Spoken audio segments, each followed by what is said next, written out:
Hello guys, welcome back to the channel. And this today's tutorial, I'll be showing you how you can move application from your internal storage to your SD card on Android phone. Alright guys, first of all, go to your settings application on your Android phone, and then you have to scroll your screen until you find the application setting. Just keep scrolling until you find it. Okay, and this is the application setting. We have to tap on it. Then you can select the application you would like to move to your SD card.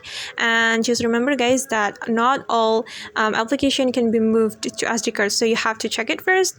And as far as I know, one of the application that we can move to SD card is Telegram. So I'm going to select Telegram right now.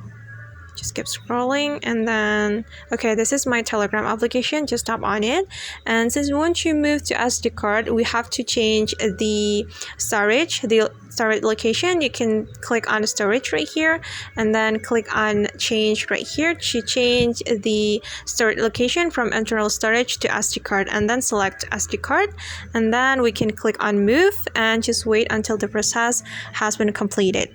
Alright guys, and that's how basically we can move application to SD card on Android phone. I hope this tutorial will be helpful for you. Thank you so much for watching, and see you on the next tutorial.